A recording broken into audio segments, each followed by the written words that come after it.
Welcome back to the Other Side podcast. I'm your host, Michael Phoenix, and today I have a truly inspiring guest, Carly Dalton, the founder of Greenhaven Funerals in Mordialloc. Carly's first career was in HR, but when she lost her dad, she had a less than ideal experience with the funeral director, which inspired her to create something different. For the last 14 years, Carly has been guiding families with care and compassion, and today she's on a mission to help empower others to follow in her footsteps. I hope you enjoyed today's episode of the Other Side podcast. Carly, thanks for coming down tonight. Hi, Michael. Thanks for having me. No, it's a pleasure. Look, Carly, you and I met just a few months ago. Yes. I've heard a little of your story, but I'm actually really excited this evening just to kind of delve into it. So, of course, you, owner of Greenhaven, you have an amazing reputation and hold yourself to an amazing standard within the funeral industry. But before we sort of get to where you're at today, I'd love if we could sort of take it all the way, rewind the clock. Tell us a little bit about the younger years. Where did you grow up and what was your younger life like? Yeah, thank you. Well, I grew up Bayside, so I was a Chelsea girl. Chelsea and was my, suburb where I grew up. Went to Mordialloc High, and that was my stomping ground, I guess. So I feel like I've come full circle because, owning a little business where the headquarters are in Mordialloc, I feel like I've landed back where I started. Basically finished high school, went and did a business degree because I thought that's what you should do, and went off and did that, travelled around and had started a career in human resources, which I absolutely loved, and did that for 25 years. And then my father became very ill and passed away very quickly. And I guess from that experience and the experience I had with the funeral director who looked after my dad, it really opened my eyes to an area where I thought I didn't know what to expect, but I didn't expect so little or nothing. And there was nothing about that transaction. Well, it felt like a transaction, but there was nothing about that really important piece of farewelling my dad that felt like it was anything special.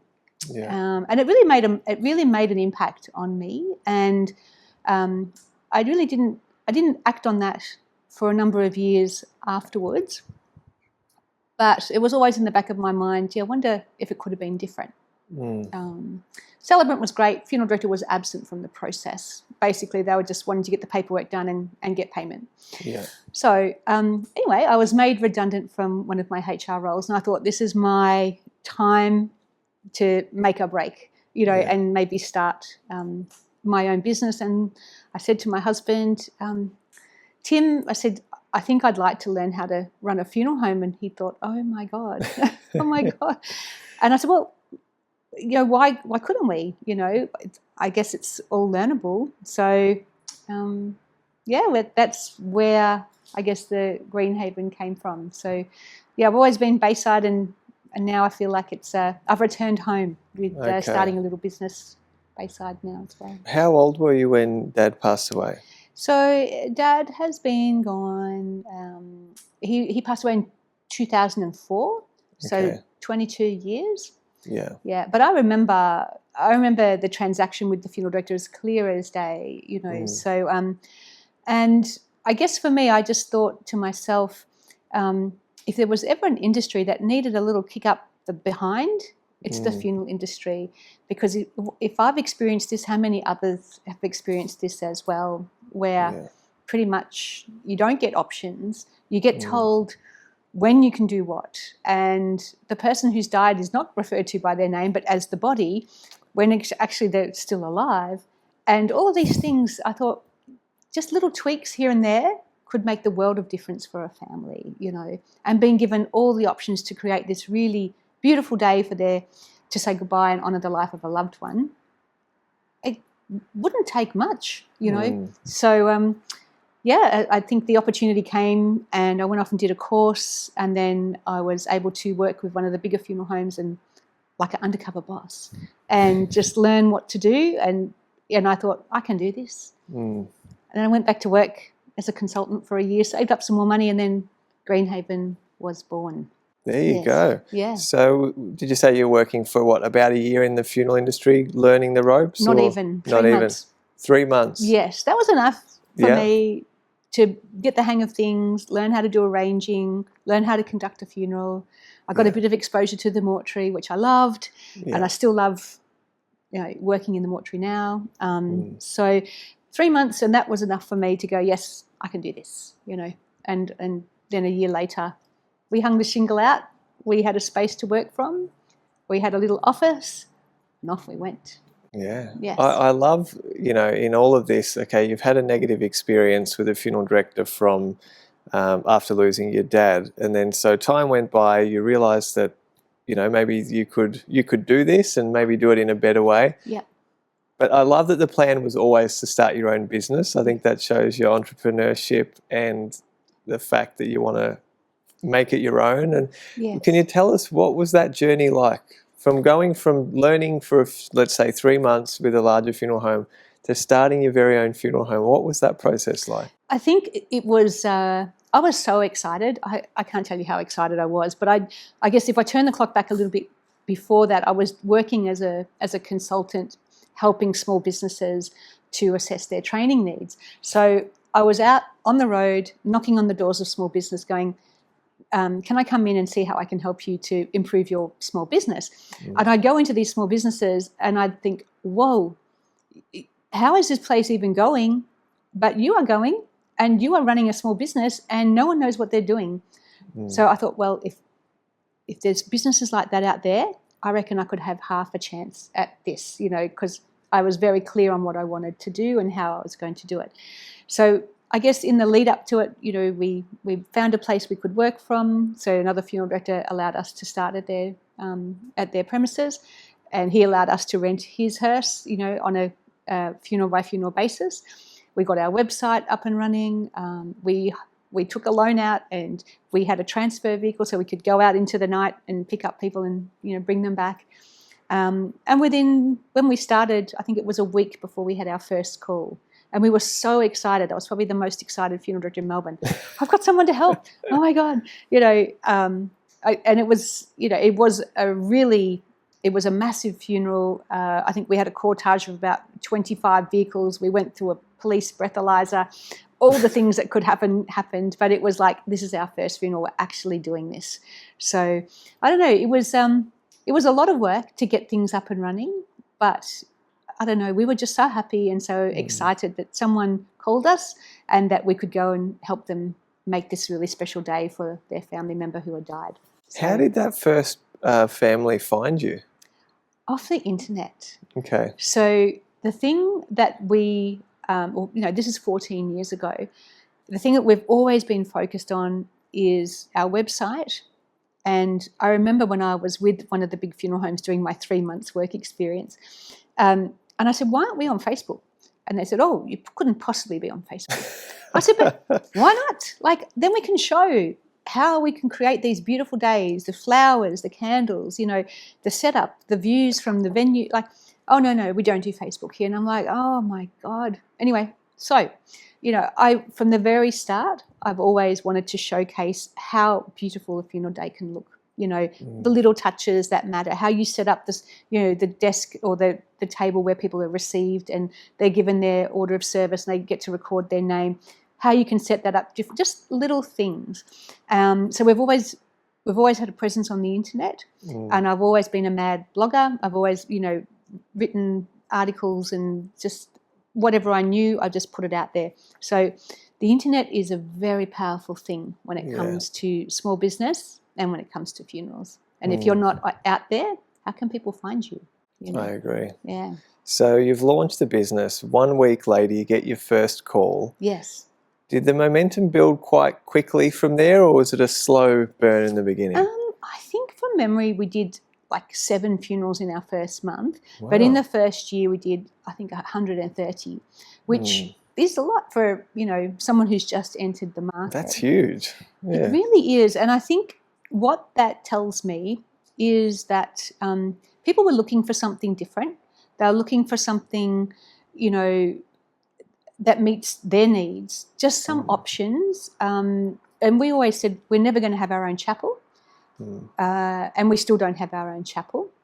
But what we sort of, the basis upon which we built the business was that you tell me where you want to have the service, and I am determined to find a venue that will accommodate us. So whether it's, north of the city, Geelong Way, Yarra Valley, Mornington Peninsula, or inner city anywhere, I will find a space, or anywhere Bayside.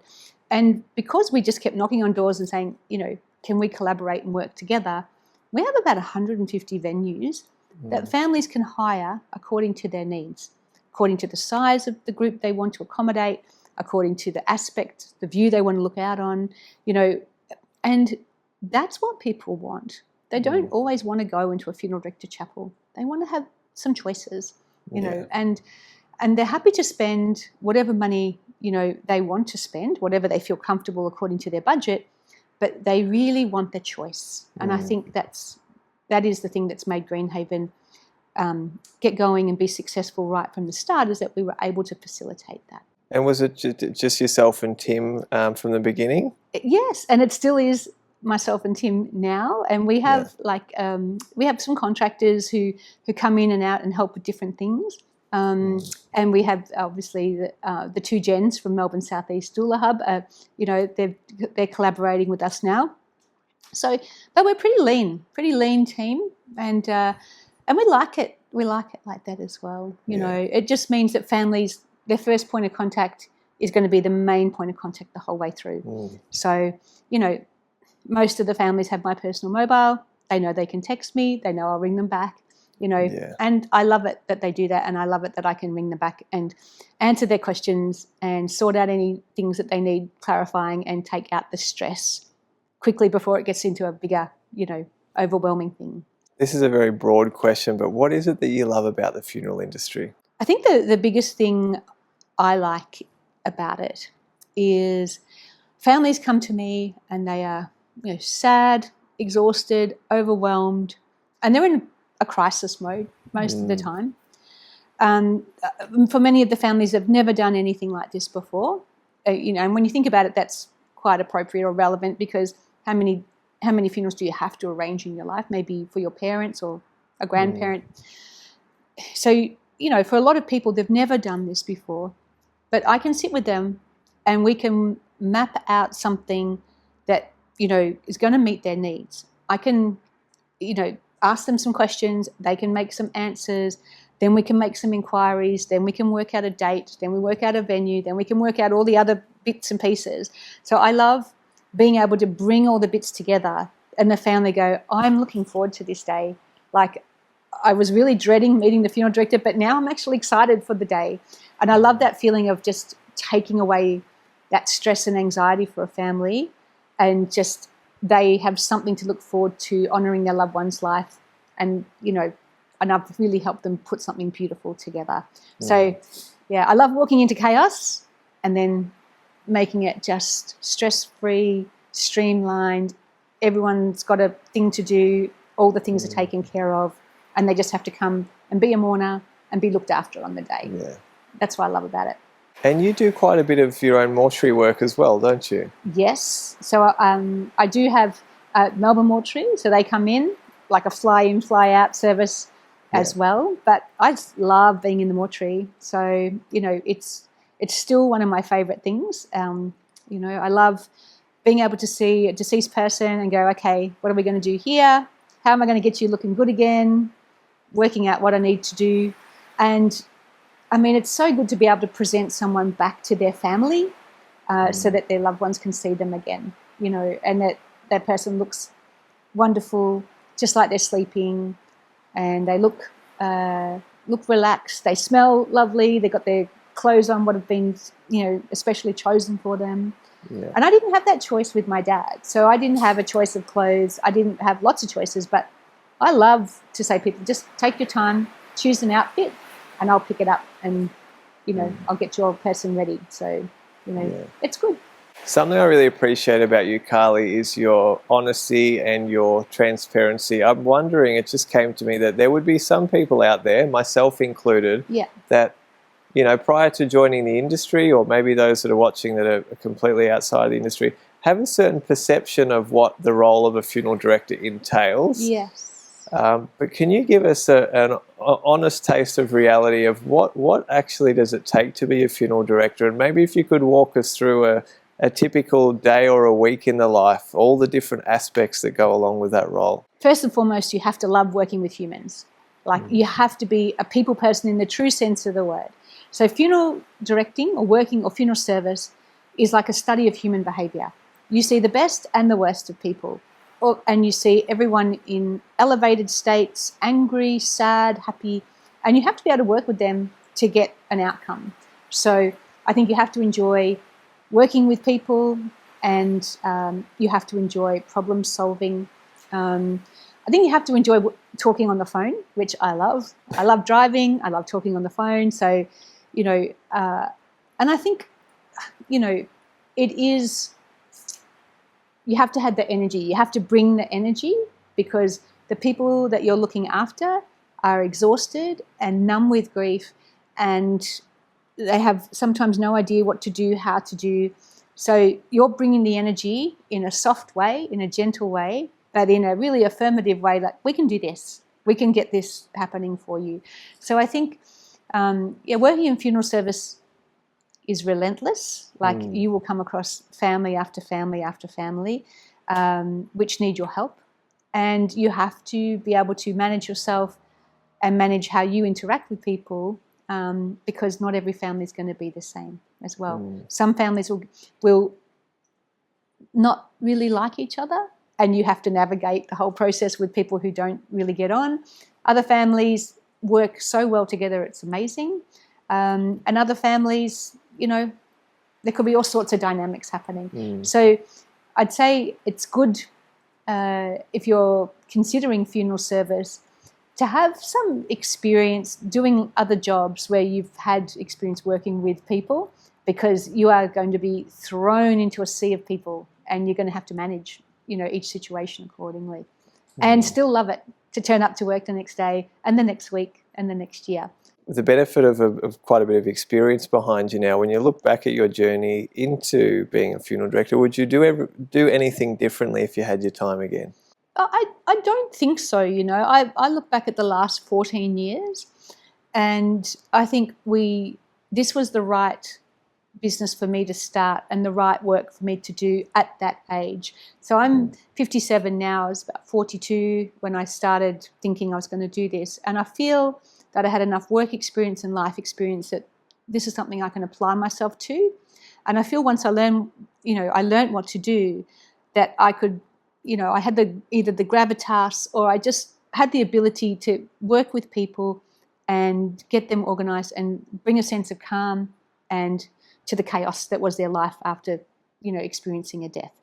And, I think what I've learned over the last 14 years is never to expect or never to assume what people want, but to come in with an open mind to every family, start with a blank piece of paper and say, what are you thinking first? Is there anything that you think that is important to you when we're farewelling, your person? And from there, we build the event and the day, and sometimes it's 2 or 3 days, and it could be, for example, sometimes it starts with a viewing at our place, and the next day they come back to decorate the coffin, and then we have the funeral service, and then their person comes back to our place, and then the next day they come out to say goodbye in the gardens and before the cremation takes place. So there can be 4 parts of their funeral, and not all funeral directors will accommodate all those 4 events, but I understand for some people it's really important that they've got to do all those bits, because that's going to bring a sense of, I've done everything I can to honour the life of this person I've lost and farewell them, and I want to do this, and can you help me to do it? The common thing is, are we allowed to do it? You are allowed to do most things. It would be hard for me to find a thing that I'd say no to. I don't really say no to many things at all. Carly, you obviously are still involved in arranging funerals. You're running your own funeral business, but I also understand that you're passionate about mentoring other small funeral operators. Where does that passion come from? Funeral service is evolving, and the world needs more enthusiastic, creative funeral directors. We are event planners for deceased people, really. So we have specific skills in that we know how to manage families who are grieving, so we can work with them and support them. And the deceased is our guest of honour. When I die, someone else has to take over the reins. There needs to be more people like me and other creative funeral directors that are out there.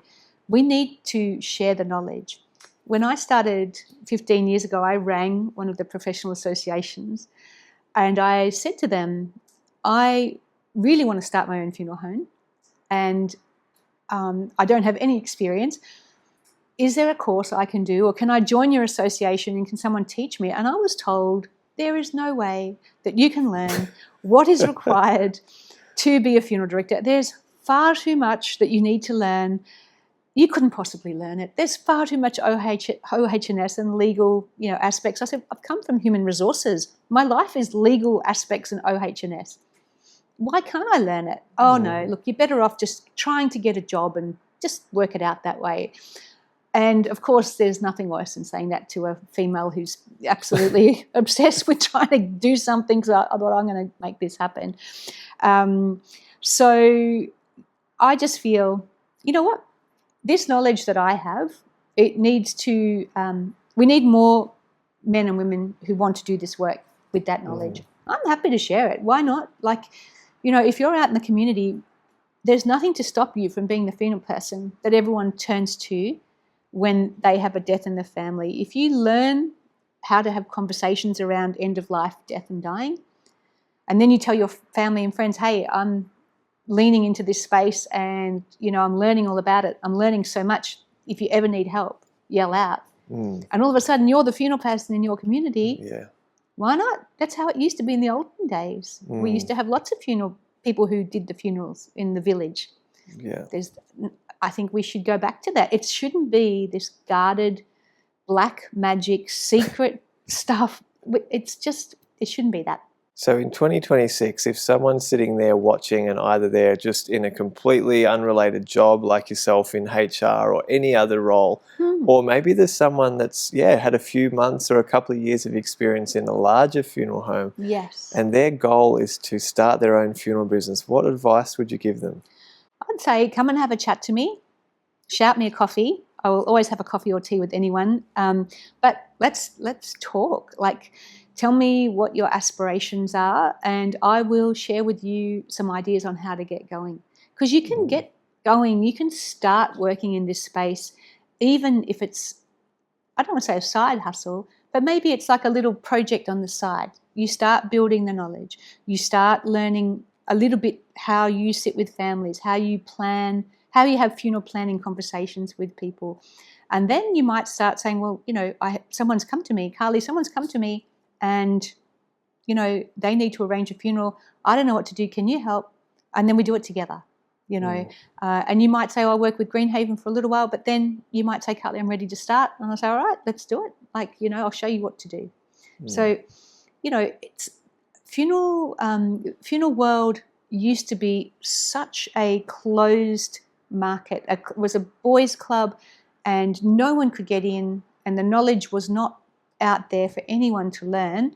And I think, it's such a very special time for people, experiencing a death and then working out how to say goodbye and honour someone's life that they love and that they're devastated that they've left, So the more people we can have who truly want to work in this space, the better, with the right motivation and that they really want to help. And they need to be taught properly about how to work in the space and how to build a little business that's going to be meaningful in their community as well. So, I'm all for it. I think, if that's my legacy when I die, that I have taught however many people how to do funeral service and work in funerals and end of life, then I've done what I've set out to do. Carly, you actually just read my mind because before you said that about your legacy, I was actually just wondering, I wondered what you would want to be remembered for when you look back on your career and you answered it so perfectly because I think that is something that you are well known for, is trying to make the industry and this amazing vocation accessible to people and not saying that, as you said, it doesn't have to be this guarded. I love how you referred to it as, what was it, black magic? Black magic, secret squirrels stuff, closed. Well, 15, 20 years ago, it was a closed boys club, and it was the big corporates. There was a couple of little guys out there, but it was really it was run by a lot of middle-aged men. And I don't know, why not just share the information? Like, people come to me because of me. People come to other funeral providers because of that person who's running it, because they have a connection, or they feel attracted to them, or they know them, or they trust them. And that's how it should be. It's how you do a business transaction with anyone, is because you do business with people you like. And, I know many of my friends who, have been on the journey with us as we've gone through the last 14 years.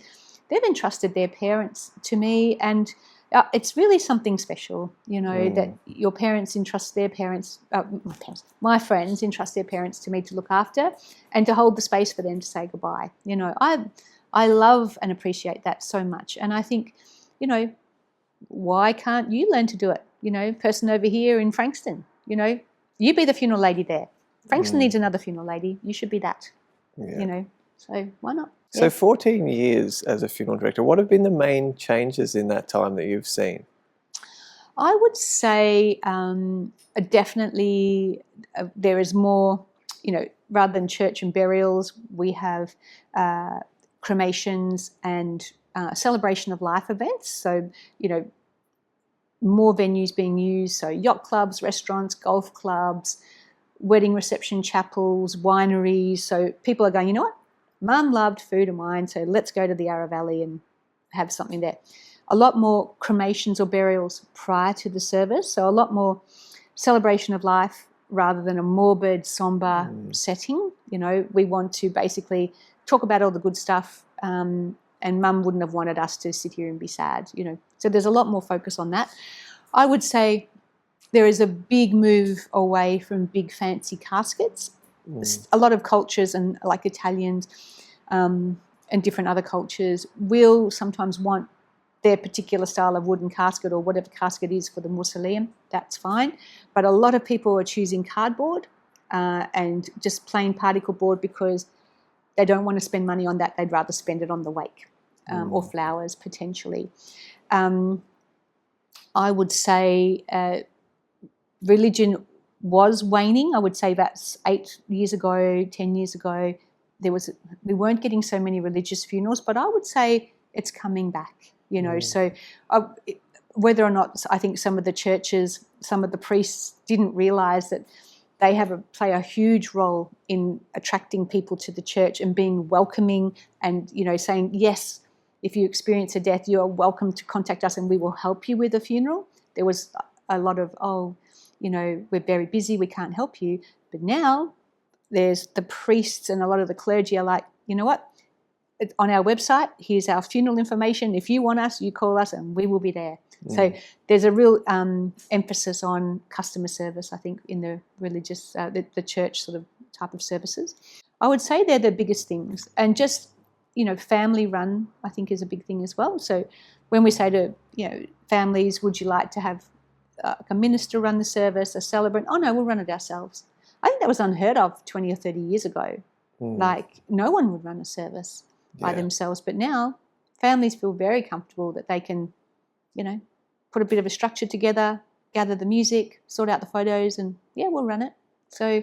And you know what? I can only assume that part of that is due to yourself and people like yourself that are actually giving them permission to do that and allowing them to be as involved as they want to be. Yes. Well, even today, I had a Zoom, and that's another thing that's changed.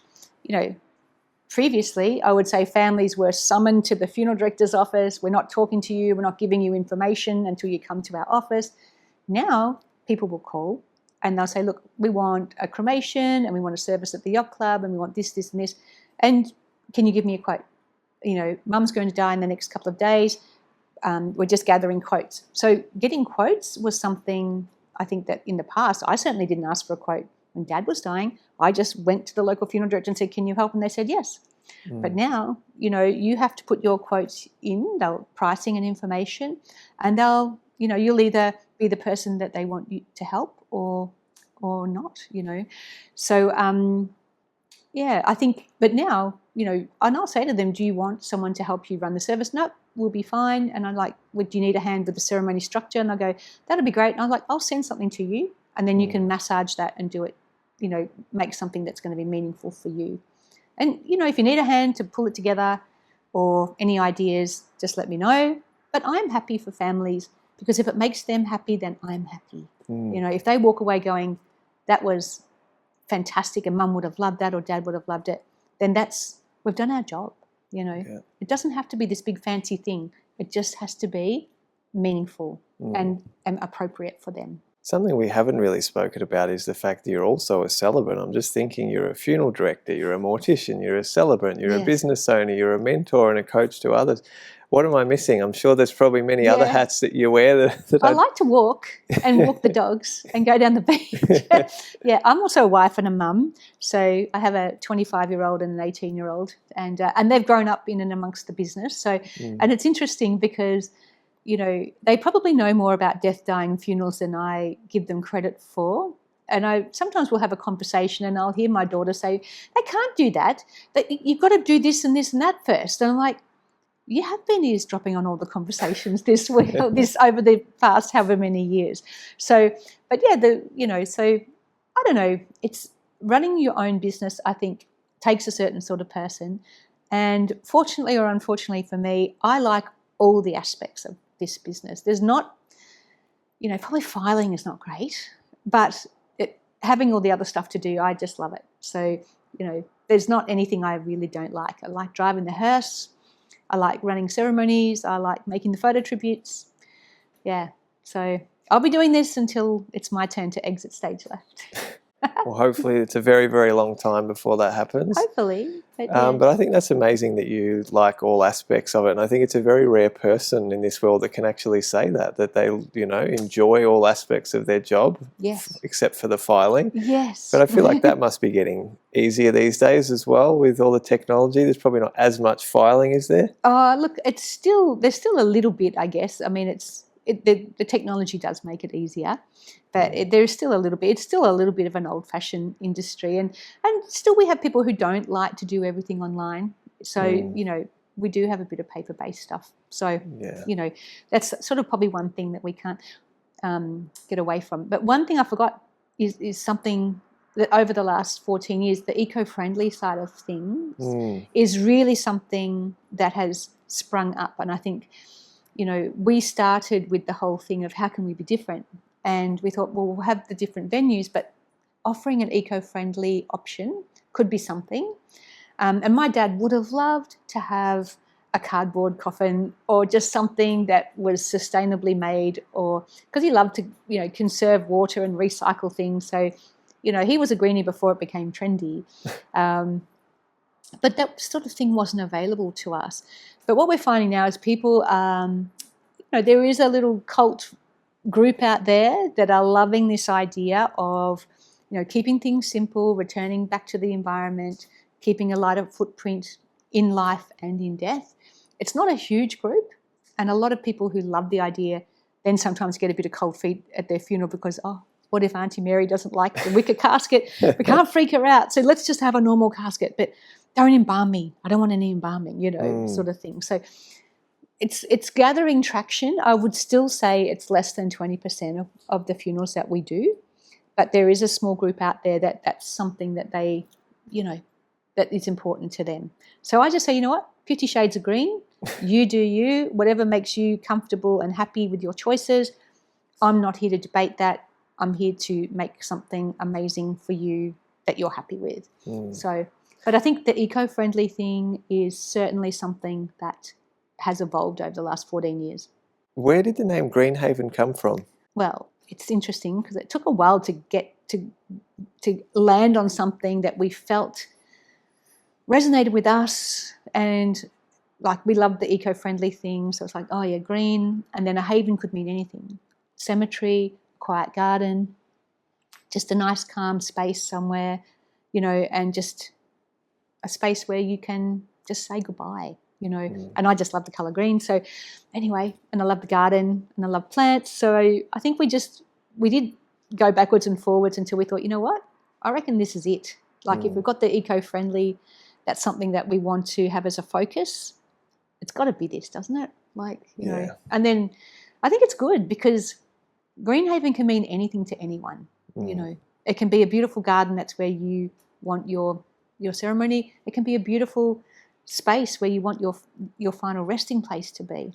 You know, green and a haven can be anywhere. Yeah. Yeah. So I think it's a good name. I like it. I still like it. It's got a great ring to it. Yeah. And you're definitely ahead of the curve 14 years ago, kind of honing in on that eco-friendly aspect. Although I know you do all different types of service, but I would imagine that the type of person that's looking for a more eco-friendly name is going to, more eco-friendly funeral, is going to come across Greenhaven and go, you understand and you're a specialist in that area. Yeah. Well, it's interesting because sometimes people who are, you know, want something like that, they don't always know what they want or what's available. So it ends up being a really robust conversation and then they land on something that they feel comfortable with. But it's good to be able to offer that to people, and that there's cemeteries that offer eco-friendly, you know, memorialisation options or burial options, you know, if they want to be buried as a whole person or their ashes want to be interred. I think it's great that the cemeteries and you know, different legacy gardens are coming on board with that as well, because, you know, people don't want the same thing that they wanted 20 years ago.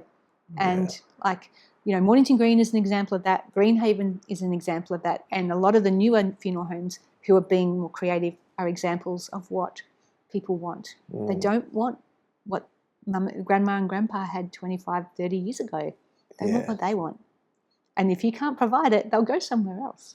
So, it's also just got me thinking that you and I, well, I shouldn't speak on your behalf, but, you know, sometimes I take for granted working in the industry that I'm aware of some of these different options that are available. But, you know, as you know, a lot of people that lose a loved one, they haven't really been thinking about it or planning ahead. And so they're in this position now of arranging a funeral and they don't really know what's possible.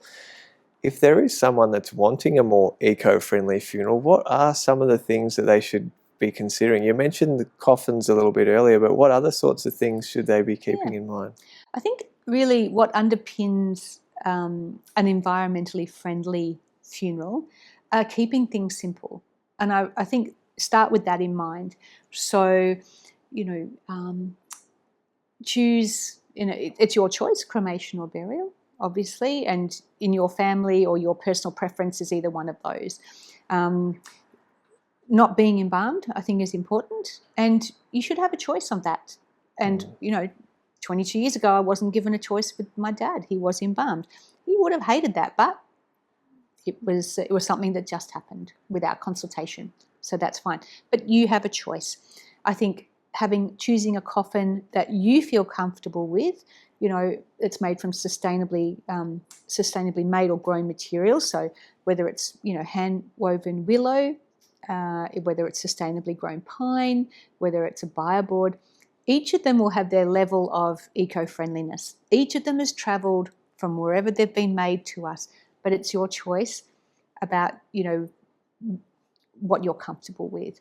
You know, maybe not having printed memorabilia handed out, maybe have a QR code and people can look at the order of service on digitally. So not having, you know, big sort of floral arrangements that are made and trucked in from wherever, but, you know, asking people to bring some flowers or some foliage from their garden and placing it with the person. You know, not having a big soiree of catering that's been trucked in from wherever, maybe going back to your home and everyone brings a plate. So just keeping things simple, I think, really is a big component of eco-friendly, and not roughing up the world too much on the way out. Yeah.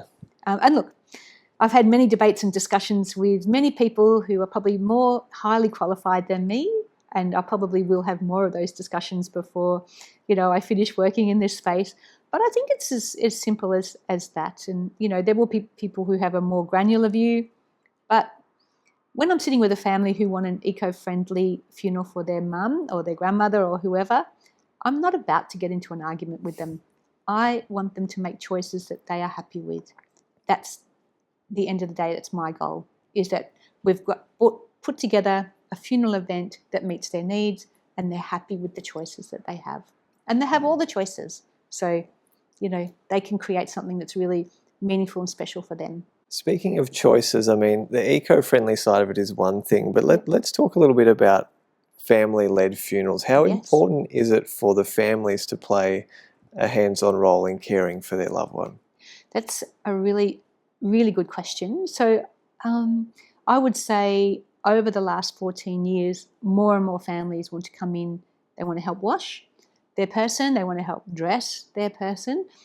They know that they want to do it. They don't always know what they're getting themselves in for.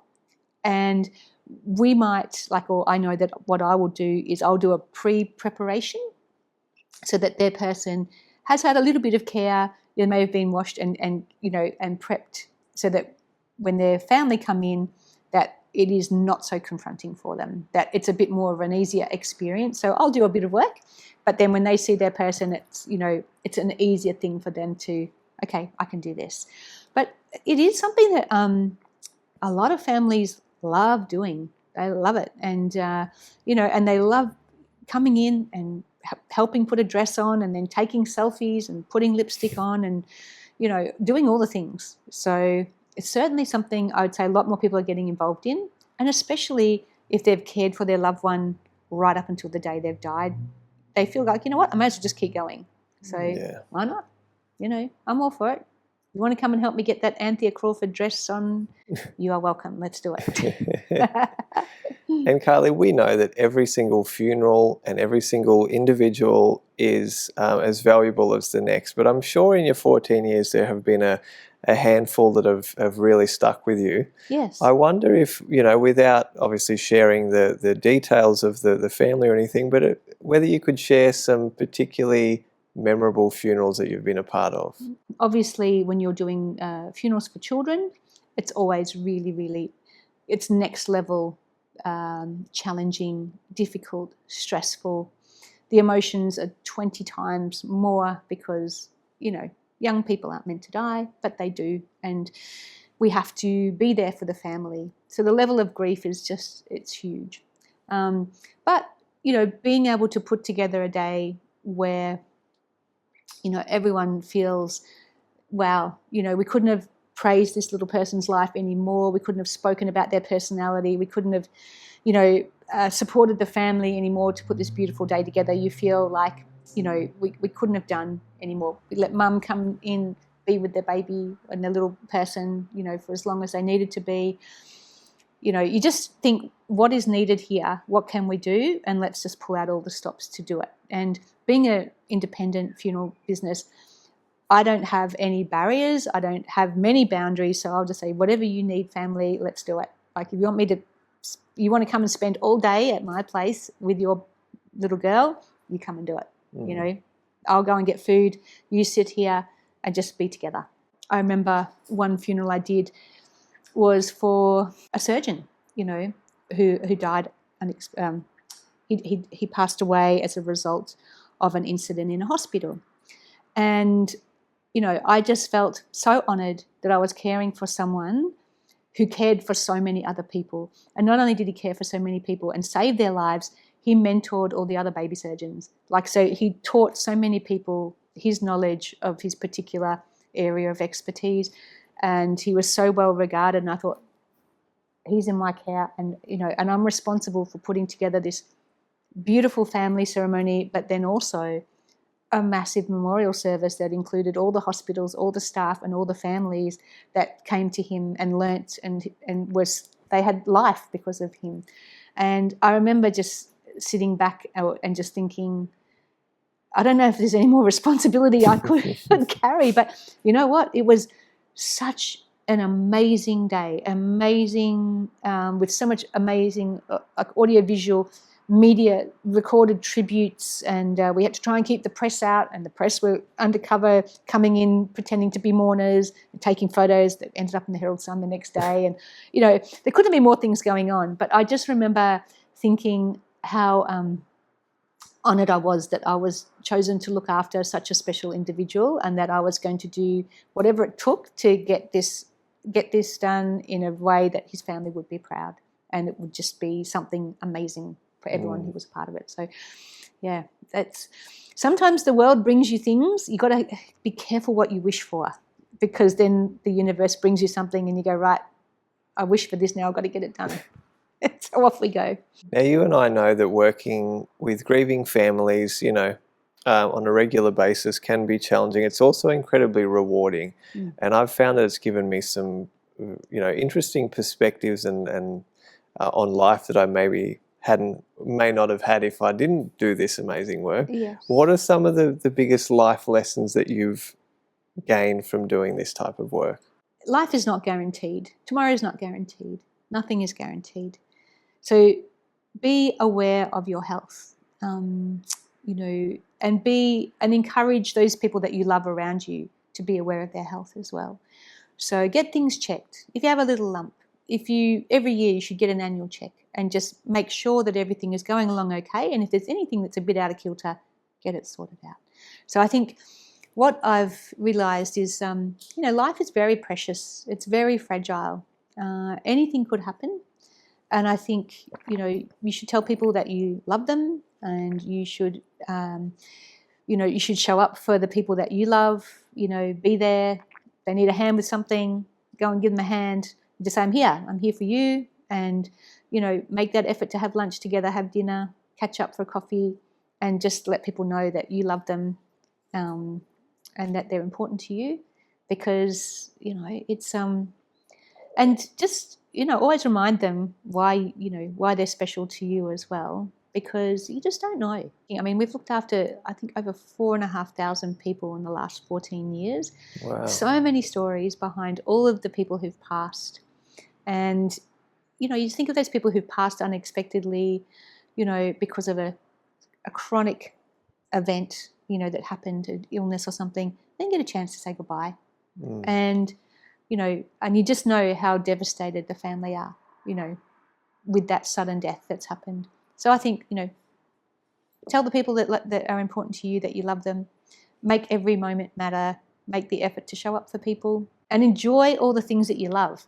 If you love going out for dinner, you love going to the movies, you love going on your bike, do all the things you love. Get out there and have a crack. Well, you said earlier, be careful what you wish for. Yes. I wondered, over the next 5 to 10 years or so, or however long it may be that you continue this work, are there any things that you really want to achieve before you call it a day in terms of the work that you do? We just want to make Greenhaven like such a well-respected name in the community that people think of us when they need to honour the life of a loved one and take care of them.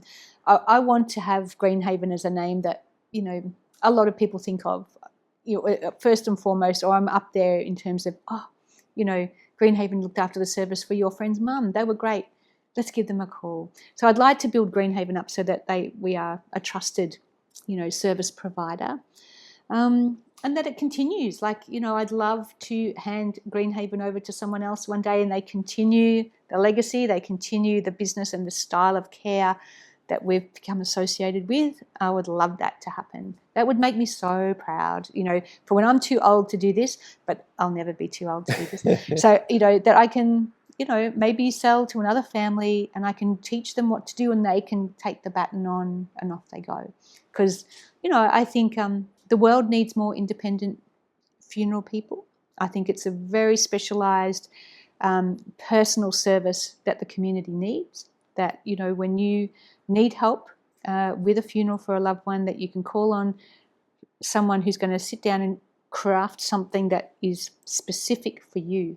And it's not according to a big corporate sales quota or to fit into their routine and their timetable.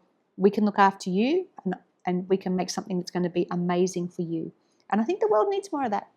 Absolutely. Yeah. That would be my ideal, is that Greenhaven keeps going.